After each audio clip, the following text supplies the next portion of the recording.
So Telangana రాజ్యాధికార party నిన్న రాష్ట్ర నాయకత్వం అంతా కూడా సమ్మక్క సారలమ్మ దర్శనానికి వెళ్ళడం జరిగింది. అడవి తల్లుల ఆశీస్సులతోటి మున్సిపల్ ఎన్నికల్లోకి దిగాలనేటువంటి ఉద్దేశంతో నిన్న పోయి అమ్మవారిని దర్శనం చేసుకోవడం జరిగింది. అలాగే నిన్న వరంగల్ జిల్లాలో పలు చోట్ల పర్యటనలు కూడా చేయడం జరిగింది. సో మొత్తానికి తెలంగాణ రాజ్యాధికార పార్టీ రాబోయేటువంటి మున్సిపల్ ఎన్నికల్లో బరిలోకి దిగబోతా ఉంది. కత్తెర గుర్తు పైన అభ్యర్థులందరినీ కూడా ఇప్పటికే చూజ్ చేస్తూ ఉన్నాం. ఎవరెవరిని పెట్టాలి ఏందనేటువంటి అంశంలో ఇప్పటికే వివిధ జిల్లాలకు బాధ్యులను కూడా ఏర్పాటు చేయడం జరిగింది. వారి ద్వారా ఎంపిక ప్రక్రియ కూడా జరుగుతూ ఉంది. తెలంగాణ రాజ్యాధికార పార్టీ మొదటిసారిగా సింబల్ తోటి బీఫామ్ తోటి ఎన్నికల్లో పోటీ చేయబోతూ ఉన్నటువంటి ఈ ఎన్నికల్లో మీరందరూ కూడా తెలంగాణ రాజ్యాధికార పార్టీ కత్తెర గుర్తును ఆదరించాలని చెప్పి కోరుకుంటా ఉన్నా. అలాగే 42% రిజర్వేషన్ ఇస్తా అని చెప్పి బీసీల నోట్లో మట్టి పోసిన ఈ రెడ్డి ప్రభుత్వం, అలాగే బీసీ రిజర్వేషన్ గురించి పట్టించుకోకుండా ఫోన్ ట్రాపింగ్ డ్రామాలు ఆడుతున్న బీఆర్ఎస్ ప్రభుత్వం, అసలు బీసీలకు మాకు సంబంధమే లేదన్నట్టు ఉన్నటువంటి బీజేపీ పార్టీలను ఈ ఎన్నికల్లో మట్టి గరిపించాలి. బీసీ ప్రజలారా, మనం ఏ పార్టీలో ఉన్నా ఒక్కసారి ఆలోచించండి. మన ఆత్మగౌరవాన్ని దెబ్బకొట్టినటువంటి ఈ పార్టీలను రాబోయేటువంటి ఎన్నికల్లో దెబ్బ కొట్టాల్సిందే.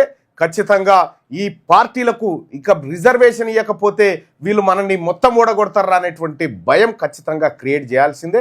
అందుకోసం రాబోయేటువంటి ఎన్నికల్లో మున్సిపల్ ఎన్నికల్లో పోటీ చేయాలనుకుంటున్నటువంటి బీసీ అభ్యర్థులారా, మీరు కూడా రెడీగా ఉండండి.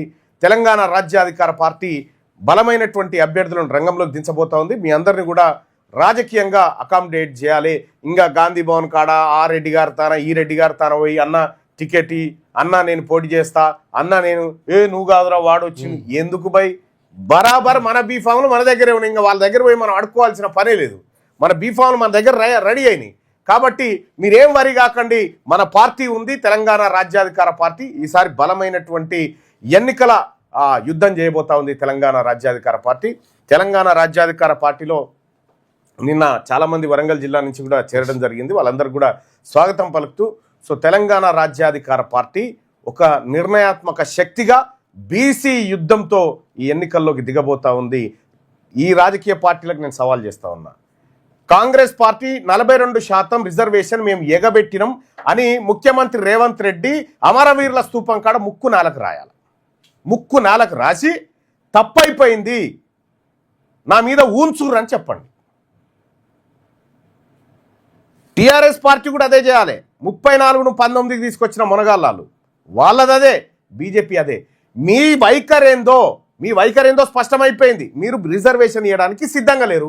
మేము ఈఎం బీసీలకు ఏం చేసుకుంటారో చేసుకోరు అంటారుగా.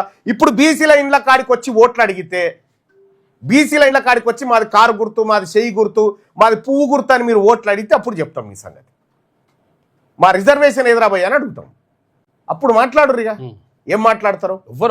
ఈ మున్సిపల్ ఎన్నికలు బీసీల ఆత్మగౌరవానికి, రెడ్లు వెలమల దురహంకారానికి మధ్య జరిగేటువంటి మున్సిపల్ ఎన్నికలు ఇవి. ఖచ్చితంగా ఈ ఎన్నికల్లో ఆత్మగౌరవం నిలబడుతుంది ఖచ్చితంగా. ఆ దిశగా నేనే తిరుగుతా, రాష్ట్రమంతా తిరిగి ప్రచారం చేస్తా. వీళ్ళు చేసినటువంటి దుర్మార్గాలన్నింటినీ ప్రజాక్షేత్రంలో ఎండగడతా.